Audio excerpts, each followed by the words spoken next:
Hello guys, welcome back to my video.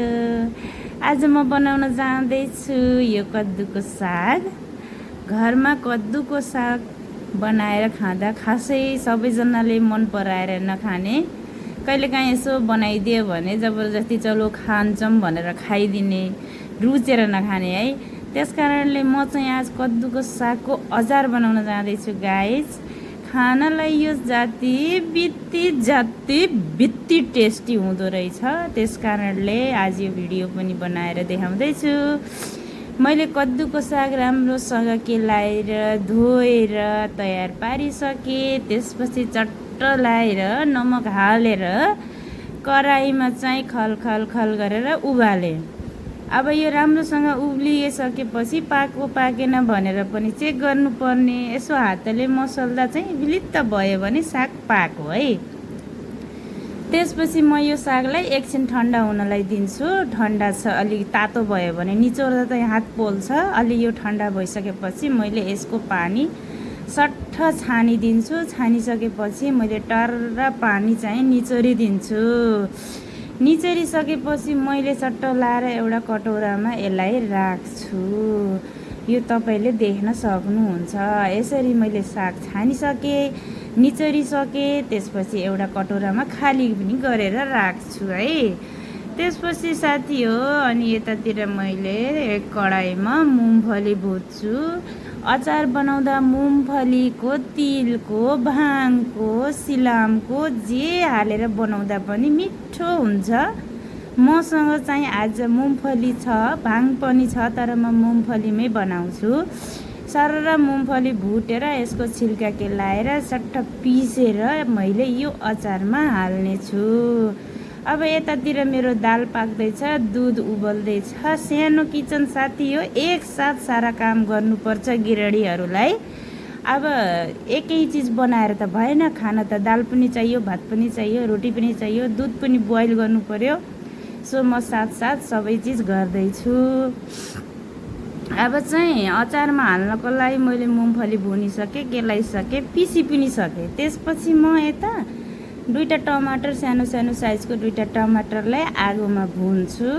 त्यसपछि यसको छिल्का उतार्छु र मैले फेरि त्यही उसमै यो कद्दुको मुन्टामा हाल्नेछु। देख्न सक्नुहुन्छ टमाटर मजाले आगोमा पकाउँदैछु। अब आगो त छैन, ग्यासको आगोमा है यसलाई पल्टाइ पकाउँछु। अनि हेर्न सक्नुहुन्छ म अचार बनाउँदैछु। मेरो अचार बनाउने तरिका तपाईँहरूलाई कस्तो लाग्छ साथी हो, चट्ट बताउनु होला यसो कमेन्ट गरेर। यो कबेलीको मुन्टा चाहिँ मलाई मेरो साथी, मेरो बहिनीले ल्याइदिनु भएको थियो।